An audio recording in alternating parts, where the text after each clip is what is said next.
Então, o motorista é um motorista muito experiente. Há mais de 20 anos que ele trabalha nesse campo. Não sei quantas incontáveis vezes ele foi levando passageiros de Juiz de Fora para o Galeão.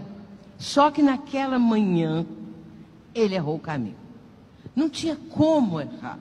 Mas havia um caminhão grande desses basculhantes enorme que tampou a entrada que ele teria que tomar, à direita.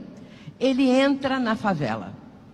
Ele entra numa entradinha antes da entrada que seria a correta. Entramos numa favela. E uma das mais perigosas do Rio de Janeiro. Mas nós não sabíamos. Só ficamos sabendo que entramos numa favela, porque ali o carro entra e não tem como ele virar. Porque eles construíram dificuldades ali, barreiras para que o carro não possa virar. E chegamos lá na frente, encontramos 3 homens com metralhadoras nas mãos. Vocês podem imaginar o que é isso. Na hora, a minha amiga que estava sentada no banco de trás, ela baixou o vidro.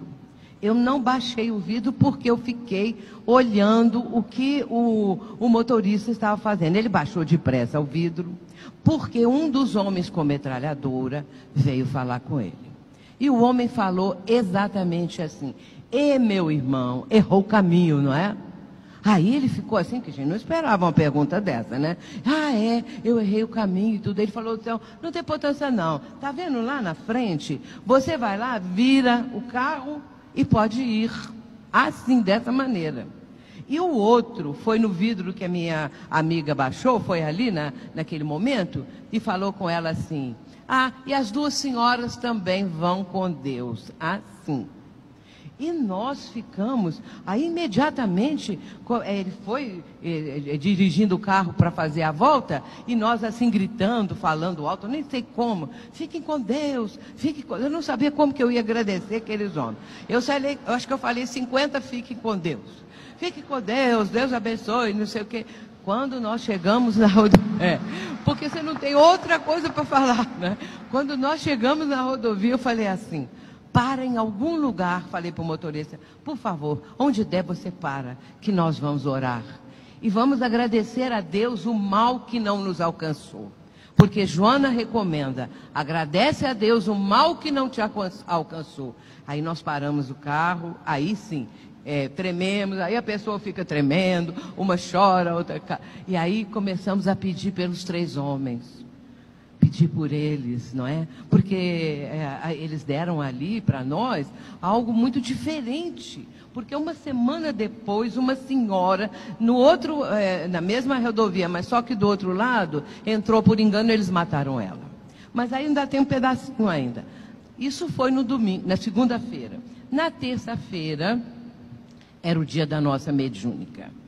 E comunicou-se, em determinado momento, eu comecei a sentir a presença do Espírito, e ele ria e falava assim: era para acontecer coisa muito pior, ele falando. E aí eu dei passividade, e ele falou assim: era para ser muito pior, até hoje nós não sabemos o que aconteceu com aqueles 3 patetas lá, o que foi, por que eles ficaram assim, era para ser muito pior. E aí a pessoa que estava dialogando com ele, o esclarecedor, foi conversando, e percebeu que mais ou menos o que ele estava falando, porque nós havíamos contado o caso de termos errado o caminho para os companheiros, para as pessoas, familiares e tudo mais. E por fim o Espírito foi encaminhado. Aí veio... o Espírito falou assim, não posso deixar esse pedaço. O Espírito falou assim: sabe o que aconteceu?